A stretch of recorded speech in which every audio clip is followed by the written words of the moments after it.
je me présente, Ahmed Kalimi, professeur de mathématiques. Dans la perspective de l'enseignement à distance, je vais vous présenter une révision plutôt sur le logarithme, un problème sur le logarithme.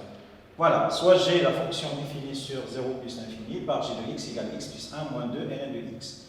Étudier les variations de g. D'accord? Alors, pour étudier les variations de g, on doit calculer la dérivée. Variation de g.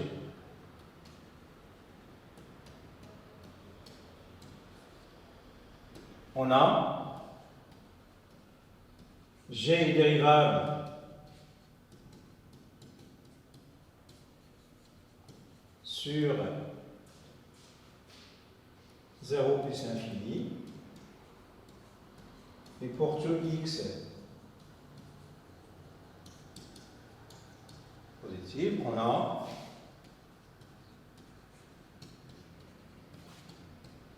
la dérivée de x c'est 1, la dérivée de 1 c'est 0, donc moins 2 fois 1 sur x, qui est égal à x moins 2 sur x. Alors, x, quel que soit x positif, x est positif, hein? Donc f' de x est du signe de x moins 2. Alors, x moins 2, donc elle va s'annuler en quoi? Donc, x moins 2, il s'annule où?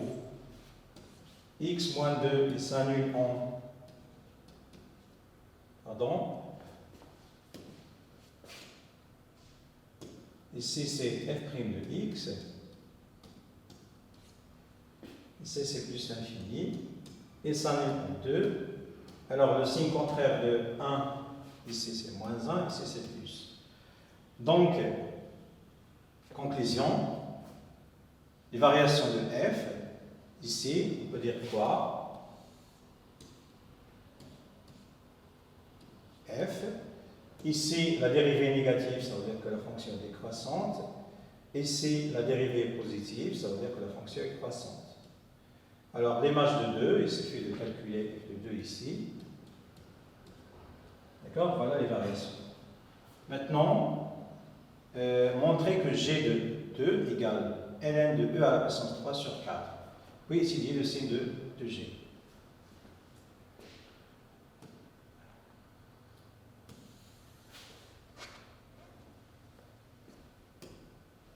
Alors, on a, question 2, on a g de 2, c'est égal à quoi? C'est 2 plus 1, j'en place ici, moins 2 ln de 2. Donc, ça va donner quoi? C'est 3 moins ln de 2 à la puissance 2. Donc, ça, c'est quoi? C'est ln de e à la puissance 3 moins ln de 4. Alors, ici, j'ai utilisé deux propriétés algébriques. ln de a à la puissance n, c'est a est positif, c'est n ln de a. Et ln de a sur b, c'est ln de a moins ln de b. Alors, et bien sûr, ln de e à la puissance a, c'est a. J'ai utilisé trois propriétés algébriques de logarithme. Donc, ça va donner quoi? Donc, ici, j'ai utilisé cette propriété pour passer de là à là, dans ce sens. Maintenant, j'ai utilisé cette propriété pour écrire 3 sous la forme de e ln de e à la puissance 3. ln de a moins ln de b, je passe de là à là pour écrire, ça c'est ln de e à la puissance 3 divisé par 4. Voilà, c'est la fin de la début de question. Maintenant, puis déterminer le signe de g de x. Qu'est-ce qu'on a montré? On a montré que la fonction x, les variations de g, pardon, j'ai écrit f, mais c'est g.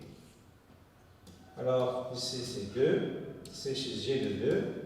J'ai montré que la fonction ici c'est décroissante, ici c'est croissante. Alors, on a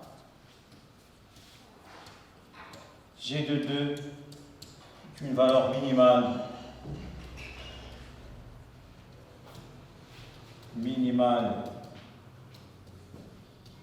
de g sur 0 plus l'infini. Donc,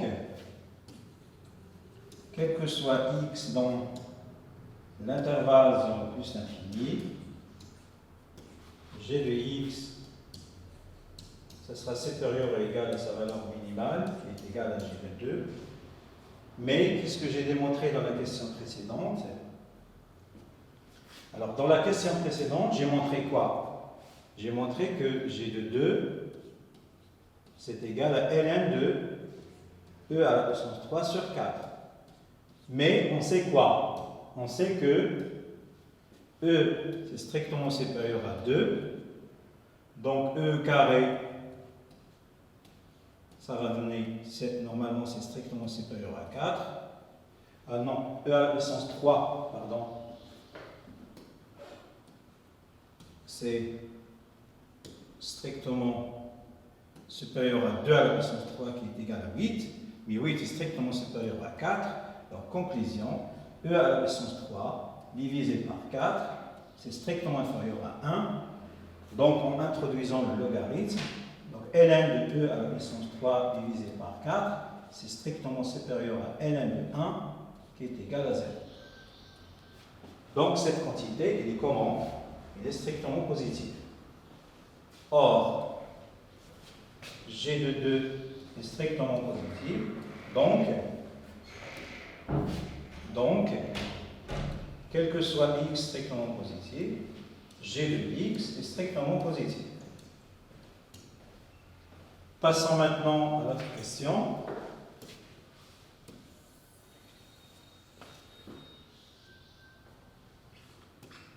Alors, qu'est-ce qu'il est l'autre question?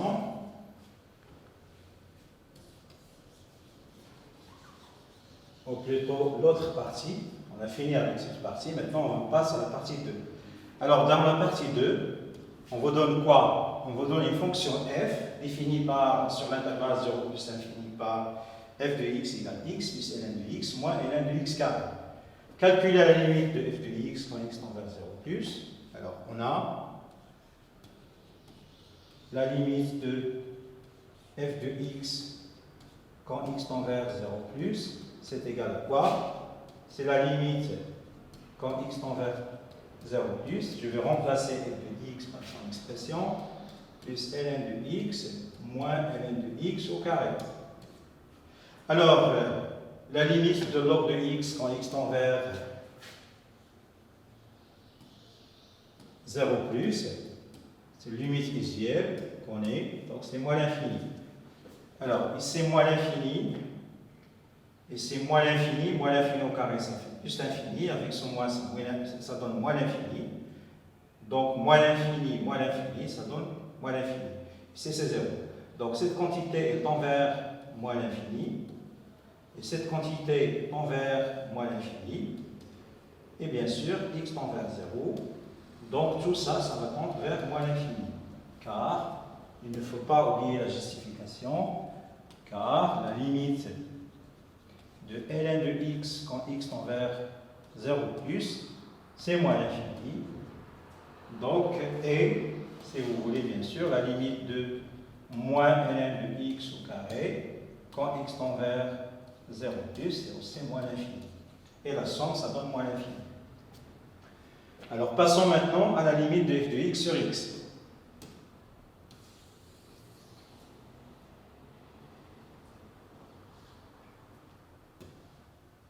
Alors, la limite de f de x sur x, on a la limite de f de x sur x quand x tend vers 0 plus l'infini, pardon.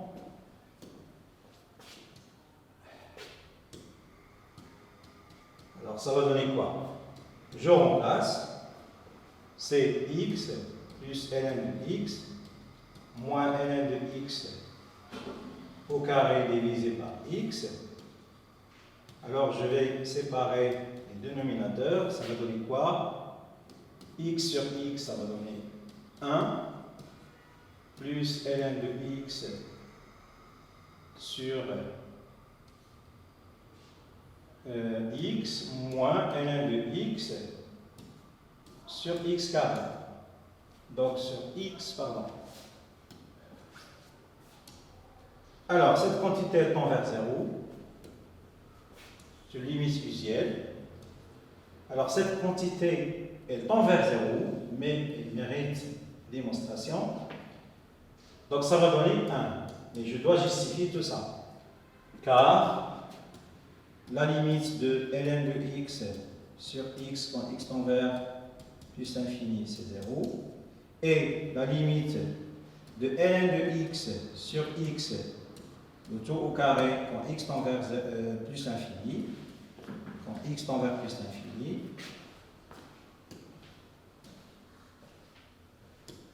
ça va donner quoi? Alors, je vais utiliser un petit changement de variable. Alors, ça va donner quoi ici? Je peux écrire que ln de x c'est 2 ln de racine de x, puisque normalement racine de x au carré c'est ln de x, tout ça au carré. Et bien sûr x, je peux l'écrire comme racine de x, le tout au carré. Donc, ici, ça c'est quoi? C'est la limite de cette quantité quand x tend vers plus l'infini. Alors, ça va donner quoi? C'est la limite quand x tend vers plus l'infini de. Alors, je vais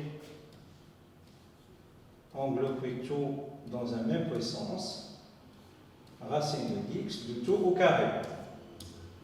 Alors, cette quantité, ça va donner, si on pose t égale racine de x, ça c'est la limite quand t tend vers plus l'infini, puisque si x tend vers plus l'infini, racine de x tend vers plus l'infini, ça va donner 2 ln de t sur t, le tout au carré, qui est égal à, ça c'est 0, 0 fois 2 c'est 0, 0 carré c'est 0. Donc voilà, cette quantité vaut 0. Donc c'est une limite importante à connaître normalement, à savoir démontrer.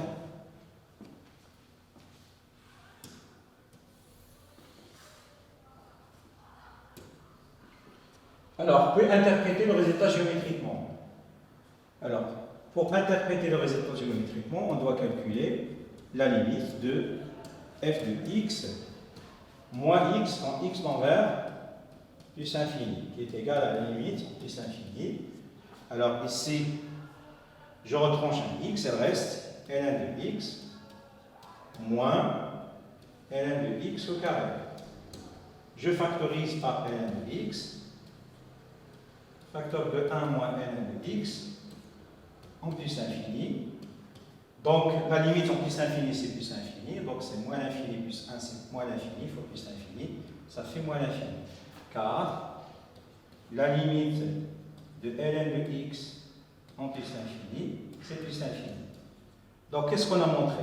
Donc il faut normalement englober tout ce qu'on a démontré. On a la limite de f de x en plus l'infini, on a montré que c'est plus l'infini.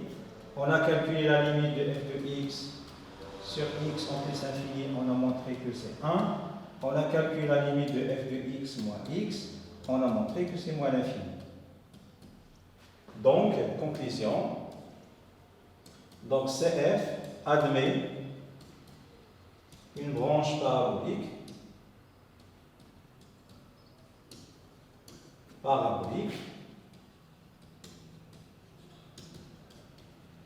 de direction la droite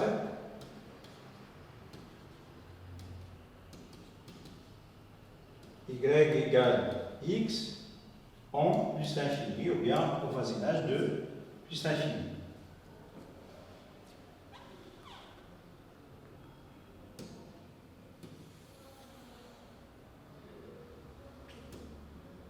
Alors ici J'ai calculé la limite en 0 plus, mais j'ai oublié de donner l'interprétation géométrique. Je vais le donner ici maintenant. Alors, on a montré quoi? Ça c'est la question, suite de la question 1. On a montré que la limite de f de x quand x tend vers 0 plus, c'est, qu'est-ce qu'on a montré? Quoi est égal à 0 plus? On a montré que c'est moins l'infini, c'est ça? Donc, la droite d'équation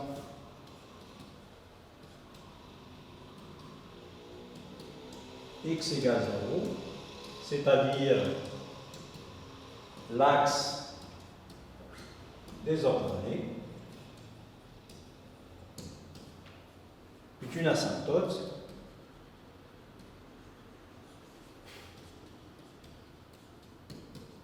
verticale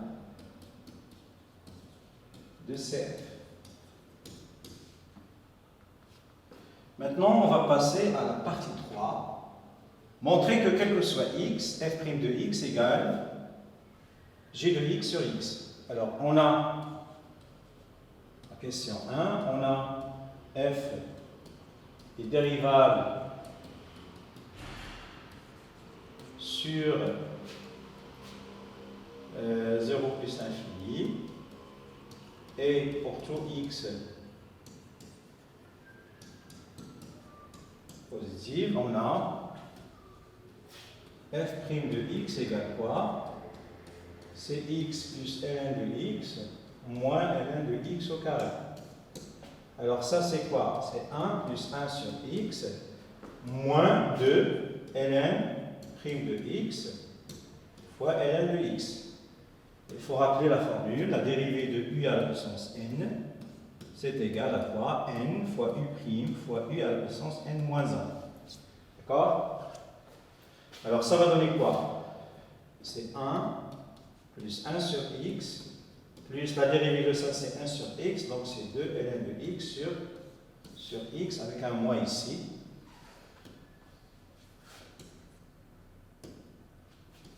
Donc ça va donner quoi? C'est x plus 1 moins 2 ln de x divisé par x. D'accord? Donc, quel que soit x positif, f' de x est égal à g de x sur x. Alors maintenant, dressez le tableau de variation de f.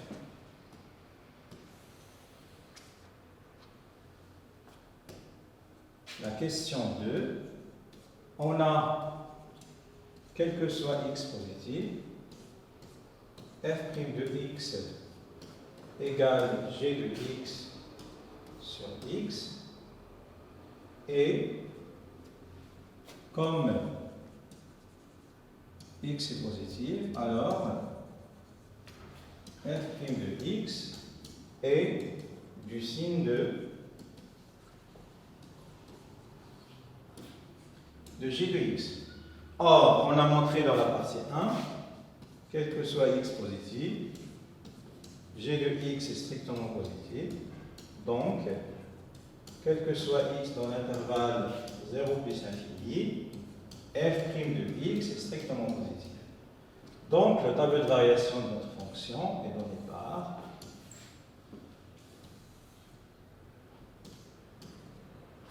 ici c'est f' de x.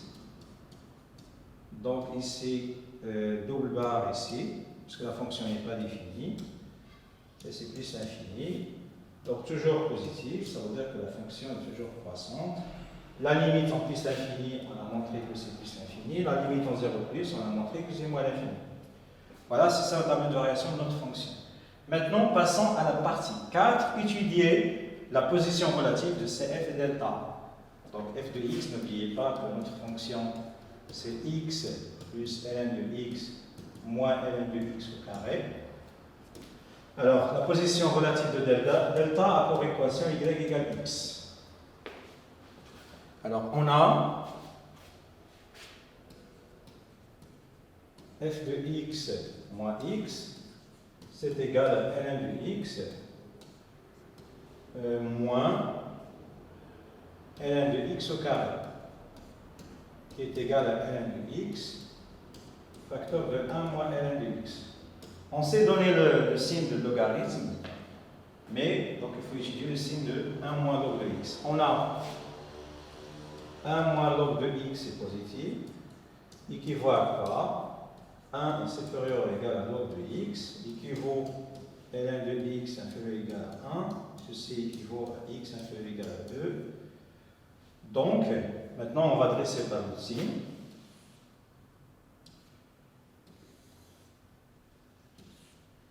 X. Alors ça va donner quoi?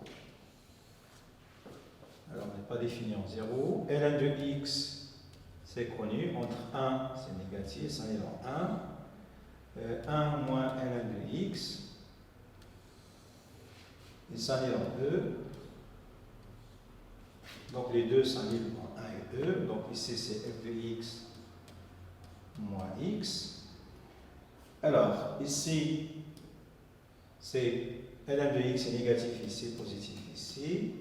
Alors 1 moins log de x est positif lorsque x est inférieur ou égal à 2, donc il est positif ici. Et ici, il est négatif. Donc ça c'est moins, ici c'est plus, ici c'est moins. Alors ici, conclusion, je peux écrire ici quoi? Alors, ou bien je peux l'écrire séparément. Alors je peux écrire ici.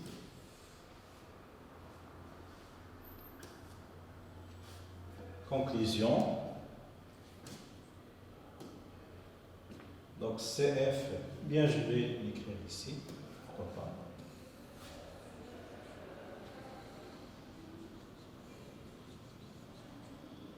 On a donc, quel que soit x dans l'intervalle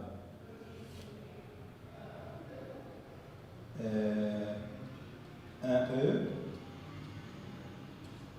f de x est inférieur ou égal à x. Donc, non, pardon, c'est supérieur.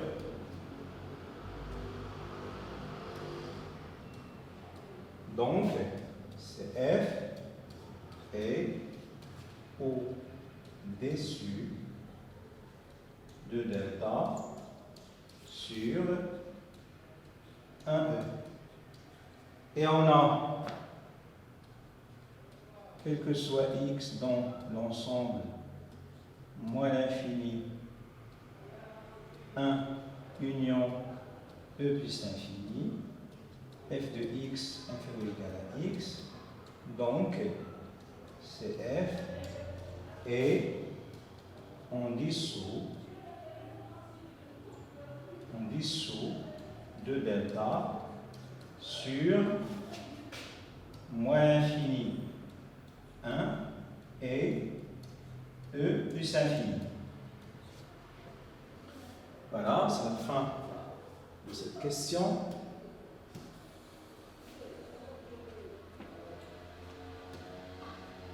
Maintenant, construire le graphe de f dans un repère orthonormé. Voilà, ici j'ai un repère.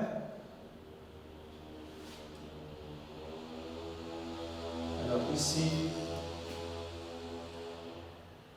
1, I, G. Alors, je dois tracer premièrement les asymptotes. J'ai une asymptote verticale, c'est l'axe des ordonnées. La droite, j'ai une direction asymptotique, qui est la droite d'équation y égale x. Alors, la dérivée s'annule où? Donc la dérivée ne s'annule pas. Donc ici, j'ai la fonction toujours croissante. Ici, l'image de 1, c'est quoi? Je vais tracer. Alors l'image de 1, alors c'est quoi l'image de 1? Alors ça c'est...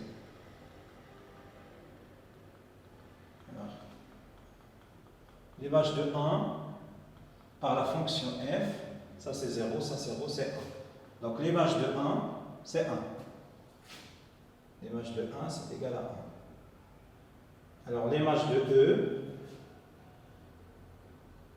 alors E à peu près égal à E. Alors, on sait que ça c'est une asymptote verticale. Donc j'utilise la position relative. Ici, bien sûr, j'ai une branche parabolique de direction. Ici, j'ai quelque chose comme ça. Ce n'est pas une branche parabolique, une direction asymptotique. J'ai une branche parabolique dans la direction de ça. Pour normalement être précis, il faut calculer des images de quelques points ici pour savoir au moins 2 points. Voilà, ça c'est l'allure de la courbe. Maintenant, ça c'est C de F.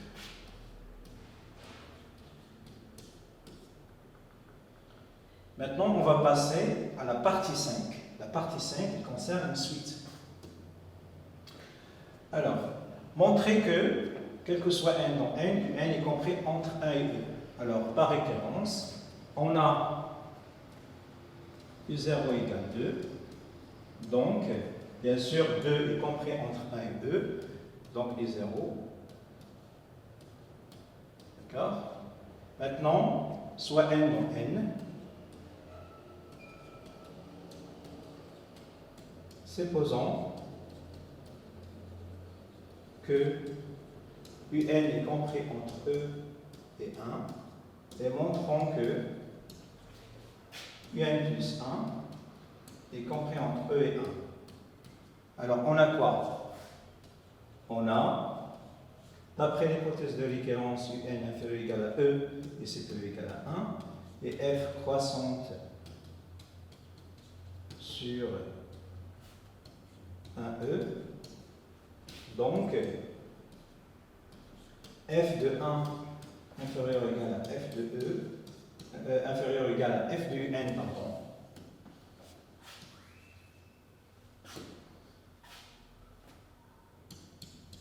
Inférieur ou égal à f de E. Donc, ça c'est 1, ça c'est UN plus 1. Et bien sûr, f de E, c'est quoi? C'est E plus ln de E, c'est 1, 1 moins 1, ça fait E exactement. Alors, donc, d'après le principe de récurrence,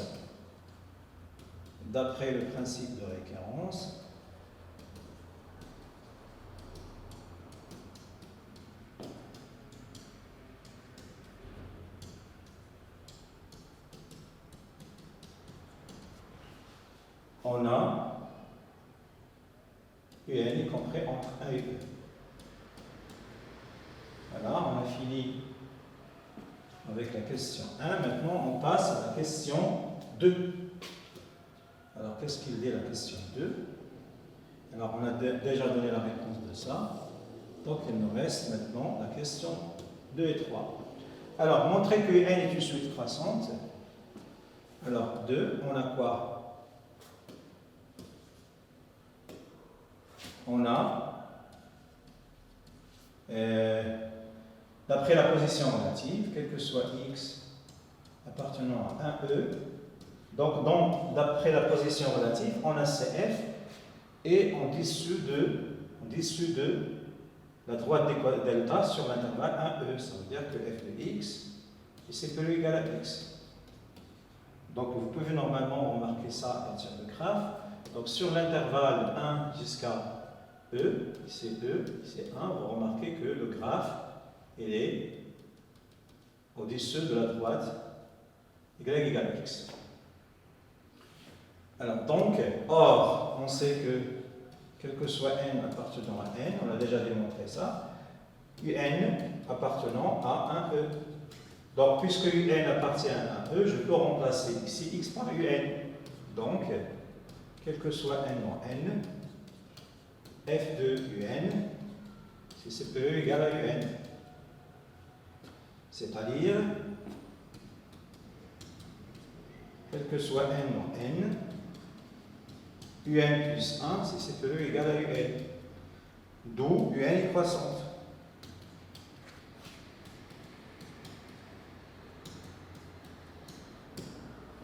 Alors maintenant, on va passer. Alors, on a fini avec cette question. Maintenant, on va passer à la question 3. Alors, on déduire que n est convergente, puis déterminer sa limite. Alors, la question 3, on a un est croissante et majorée par 3, par E, pardon. Donc, convergente.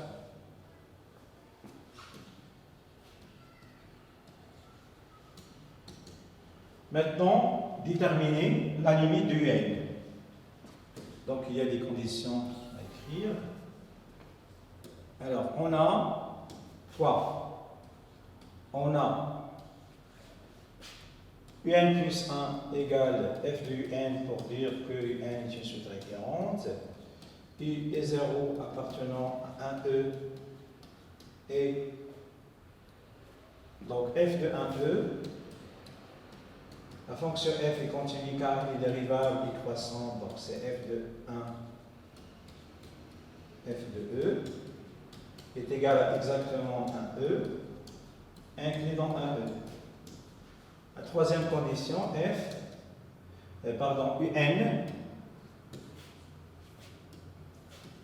UN est convergente.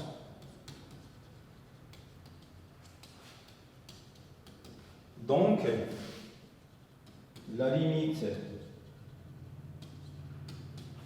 de UN est la solution de f de x, de l'équation f de x égale x, dont l'intégrale 1e. Alors, on va continuer. Alors, je vais ici effacer ici. Alors, je vais continuer la résolution ici. f de x égale x. Équivaut à quoi? f de x moins x égale 0. On a déjà montré que ça, c'est quoi? C'est ln de x, facteur de 1 moins ln de x, égale 0. C'est ln de x égale 0, ou ln de x égale 1. Donc, x égale soit 1 ou e. Donc, on a deux possibilités pour la limite. Alors maintenant, comment sélectionner la limite? Comment savoir que la limite c'est 1 ou bien e? Alors maintenant, on a quoi? On a une n est croissante.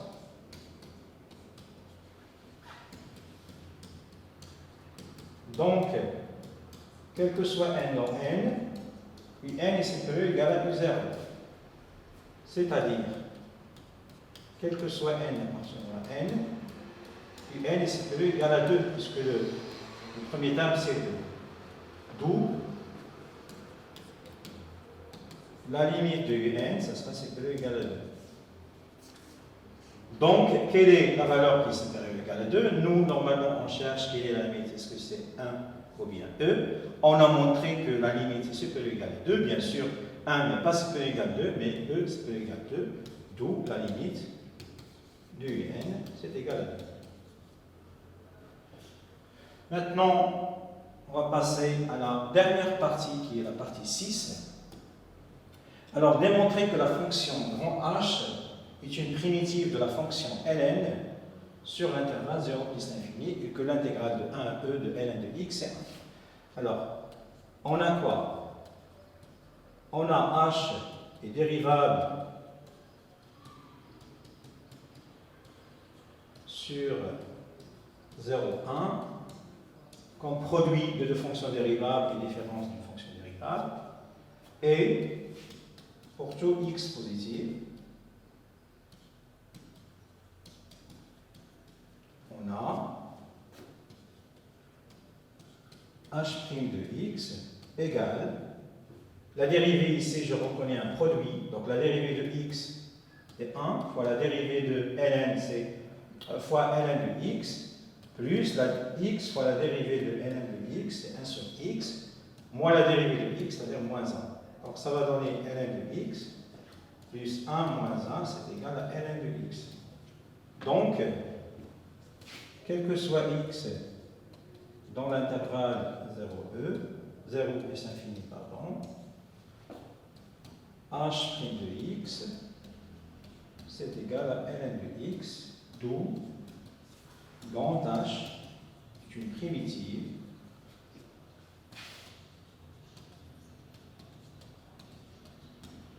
de ln sur 0 plus infini. Maintenant, on va passer à calculer cette intégrale.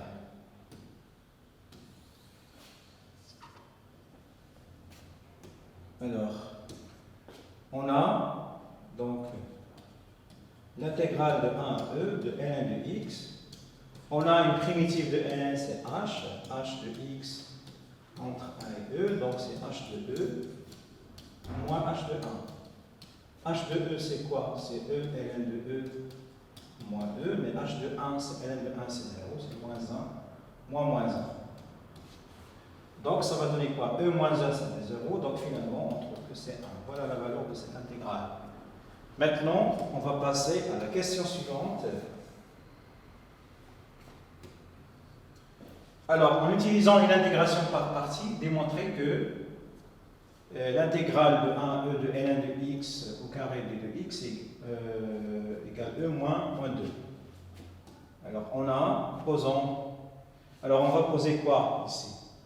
On va poser u prime de x égale 1 et v de x égale ln au carré de x.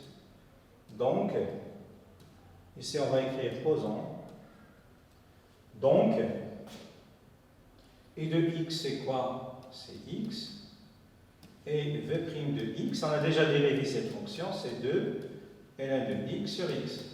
Donc, notre intégrale, l'intégrale de 1 à e ln de x au carré, v de x, est égale à quoi? V de x fois ça, x ln au carré de x entre 1 et e, moins l'intégrale de ça fois ça, c'est moins 2 l'intégrale de ln de x entre 1 et e d de x.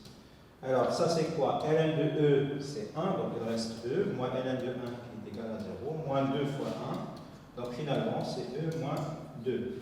Donc l'intégrale de 1 à e de ln de x au carré de x est égal à e moins 2.